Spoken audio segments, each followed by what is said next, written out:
And good morning, everybody. Welcome to Marshall County Today, a talk show aimed at informing you about stories, people, and businesses around your neighborhood. Today, we welcome in to our Thursday version, Marianne Peters of Marshall County Recycling Depot. Good morning, Marianne. How you doing? I'm doing great. How are you? Doing good. Happy belated birthday, by the way. Oh, thanks. I would figure you'd be a little more enthusiastic about sure. that. Well, I should be grateful. I should be grateful. Yeah. I hear you, though. I hear you. The older I get, the tougher it is to accept my numbers. This one was tough, man. Was it? 57. Ouch. Yeah. That's, I don't know. It's some birthdays don't faze me, and then others I think, oh, good Lord. Good Lord. I'm with you. What? I'm with you on that, believe me. Well, again, busy are you guys? Yes, very busy. So yes. I'm just going to let you take it from there.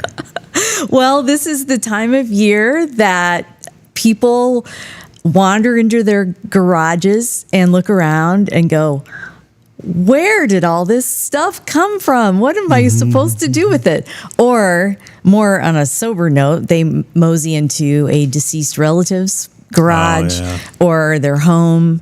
This time of year, especially with, people tend to do a lot of house clean outs. And that's hard. That's very, very hard. It's hard enough to sort through your own stuff. It's even worse when you're sorting through somebody else's house or their barn. So it's, I always feel really good about being able to, especially when somebody shows up with a carload of chemicals and they just look like someone has dragged them through the keyhole backwards and they're exhausted and it's hot and they're fed up. And for us to be able to say, we can take that off your hands. It's just that look of relief. Oh, absolutely. Oh, thank God. We can't help them with everything, but we can at least get anything caustic, toxic, corrosive, or flammable off their hands. So yeah. Well, I got a wonderful tour when we were celebrating Earth Day. And your facility's just incredible. We are so lucky in Marshall County. I don't think we realize how lucky we are to have a permanent household hazardous waste facility. A lot of other counties don't have a facility like this. So they have to do tox away days maybe a couple times a year. So if you miss that day, if you're out of town, you're out of luck, Right. Whereas we're open all the time and year round, and that makes it a lot more convenient for people. So I'm really thankful for our facility. And of all the things that I've seen, probably the one that just threw me off a little bit is how you guys are able to store batteries. I don't know why. Yeah. I just found that amazing with everything that you have to do. And right. I thought it extremely fascinating how you got to make sure batteries that are brought in got to be separated. People really, I think we're waking up to how dangerous batteries are, especially now with lithium-ion batteries making the news. But batteries are really dangerous. We sort of take them for granted. We're used to having them around, but we have so many devices now with lithium-ion batteries, and they're so flammable. It doesn't take much to send them into a condition we call thermal runaway, where either they're compressed or they have become swollen for some reason. And they're highly flammable, And, visiting this spring, we were visiting both a landfill and a recycling facility, and both those places had really expensive, really thorough battery protection systems, simply because people throw batteries away and they can Don't think anything else of it. They set landfills on fire on a regular basis. They set recycling plants on fire. People get injured. Another thing we have to be aware of too is things like hoverboards and scooters and e-bikes. Some of these devices that we use that have these really big, fat lithium batteries, those things are, I mean, they can burn down your warehouse. You just have to be really careful with them.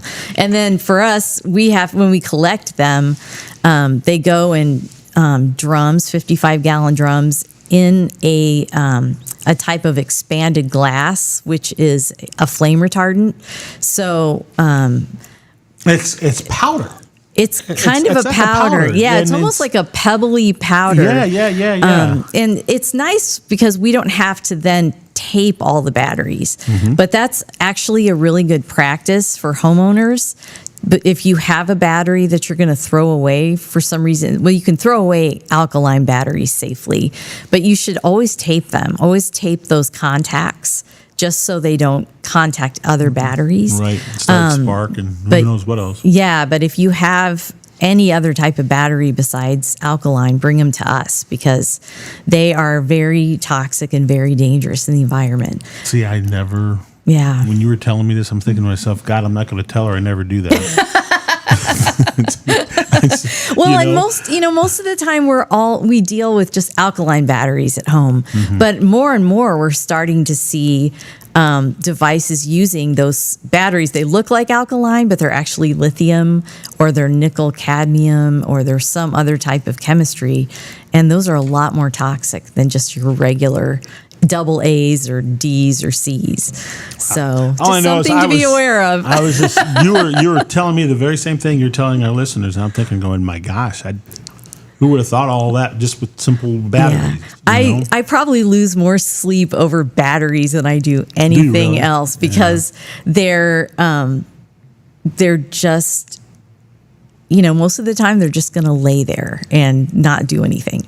But then you never know if they're, and we do occasionally get somebody will turn in a computer battery that is swollen to 4 times its normal size. Really? And it's just gotten compromised somehow. And then when we get something like that, it goes in its own container, it gets its own packaging, and it stays by itself. And we probably pay, I don't know, an arm and a leg to dispose of it because it is so dangerous. Wow. So I know, it's crazy. I sat here and I talked about, we did a remote there for you guys, and you showed me, around. And do you do that for general public? Oh, absolutely. We love to give tours. Gosh, I highly encourage you folks to do this. To go take a tour. Yeah, it's amazing. I'm just so proud of my staff and what they get done. I mean, we only have 3 guys out there in the depot, and we handle so many tons of material throughout the year, and we work really hard to be efficient because we can't. I could probably use about 5 more people, but I can't really afford that. So, so we just do our best to. So if you got some volunteer time on your hands, we got a number for you to call. Place to go. Yeah, and unfortunately, we do get people asking if they can volunteer, but a lot of what we do, you have to have special training for. Oh, really? Okay, yeah. Yeah, so it's really hard to find things for people to do because you can't. Either you need special safety equipment, or you have to have DOT training or HAZWOPER training, and so.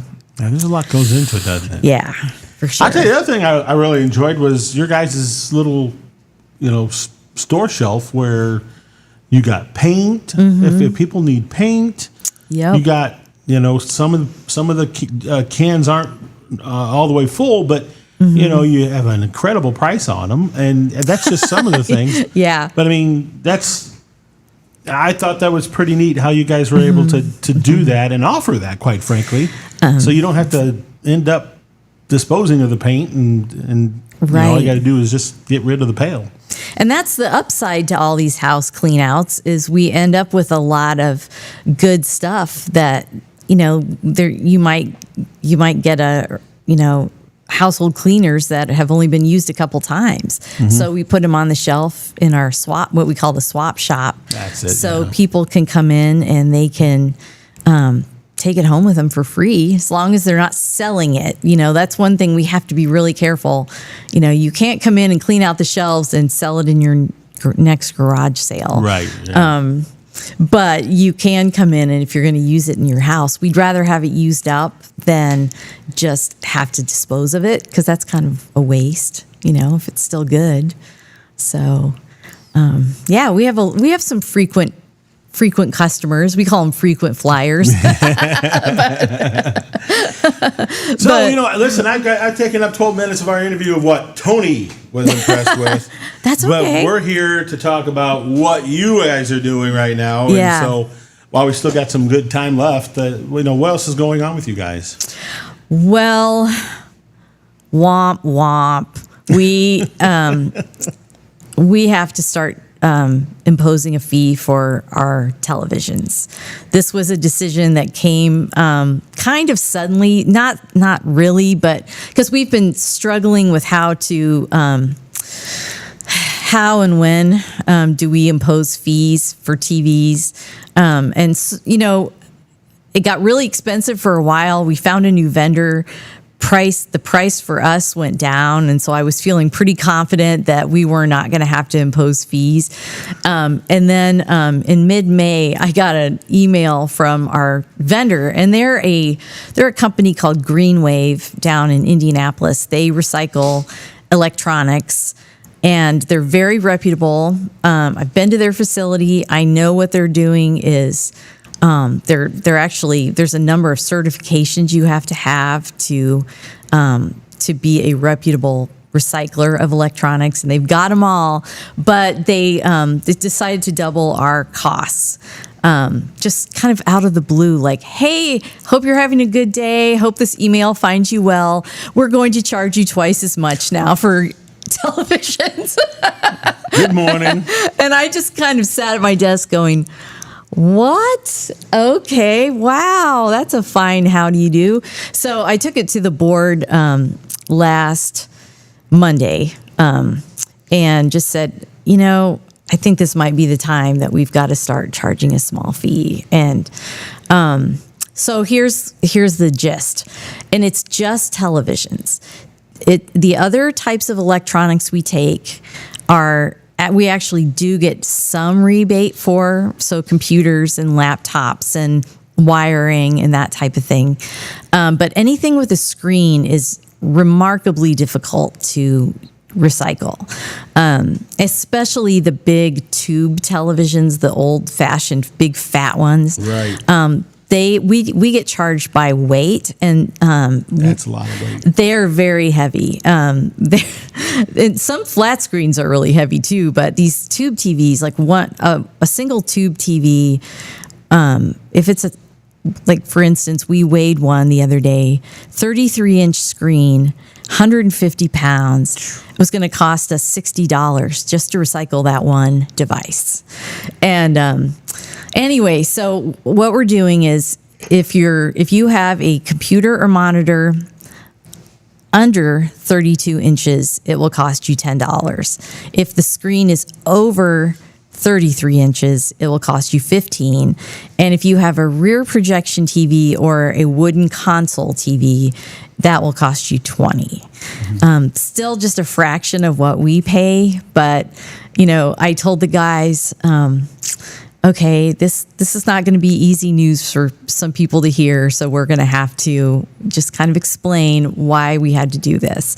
We only charge for a few other things for residents, mostly tires and free on appliances for the same reason, because they're really expensive. Right. Anyway, that's the new thing. So I just hate doing it, but it's, You got to do it. We have to. We just you don't have have a to. choice, really. We our only source of funding is our tax levy. Some other districts have they'll have a landfill, so they'll have landfill fees that cover a lot of their costs. We don't have that. We just have our tax levy. So either we keep increasing that, or we just add some fees for some of the stuff. I did not know that. Yeah. So. Well, you got to do what you got to do. Yeah, our revenues are not going up. Our costs are going up across the board, and we're maybe 4 times as busy as we were when I started. Sure. It's like, oh, okay, which turnip can I squeeze some more blood out of around here? But yeah, So out of curiosity, then, because I don't know this, I'm an extreme simpleton when I ask this question here. How does the Recycle Depot make money? I mean, is it on those? It's just a tax levy. It's that's added. it. The tax levy's it. It's added to property taxes, and it actually is pretty low. Mm-hmm. I think the last time I checked, it was 0.0165. Okay. Very low. But other than that, whatever revenues we get from selling recyclables, that's kind of icing on the cake, though. I mean, we can't really budget for it because it's so volatile. Right. And the markets are really generally pretty terrible. There's just not a lot of good money in recycling right now, for some things. Most things, like cardboard is remarkably, has been remarkably I don't want to say lucrative, but at least they've been paying a good price. It's been consistent. Yeah. But everything else is pretty low. So, I find that interesting because, the push is even greater now to recycle. Mm-hmm. Yeah. But recycling depots like yours, it doesn't benefit you guys, it seems like, and that's right. That's unfortunate. It's really interesting because I think that if we recycled the way we did before World War II, so if we actually, if people took their scrap to a scrapyard, and if people saved their paper, and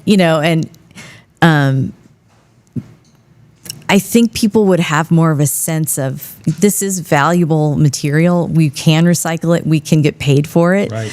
But I think what happened is in the 20th century, things became very disposable, and we were so concerned that we were filling up our landfills that recycling sort of became this thing that you did because it was a good thing to do. And we sort of lost that connection between this is valuable material that you can get paid for. And now it's more like this is a virtuous thing that you do whether you get paid or not. And I really think that we need to get back to, we need to recycle because it makes sense in a profitable way. It's profitable not just because it's virtuous, but it's profitable because it's putting good material back in the economy. Right. And I think we're trying to move towards that as a recycling industry. We're starting to see people talking about a circular economy where you're manufacturing things that can be recycled and can go back into manufacturing. But right now we still have a big disconnect between manufacturers making things and recyclers recycling things. Manufacturers are still making things that can't be repaired, that can't be recycled. And once they're done, they're done. And TVs are a great example of that. They're cheap, they're plentiful, they can't be fixed. Once you break, once your flat screen dies, it's just done. And then you have to figure out what you're supposed to do with it. And thankfully, they can be recycled, but a lot of them still get put by the side of the road or right. thrown away, stuffed down in somebody's trash bin, and they're actually banned in landfills. But I know a lot of them still go there. but that's what people do. Right. It's very disposable. Well, and again, that's, do you think the reason why some things get left on the roadside is because people just don't know where to go with it? Absolutely.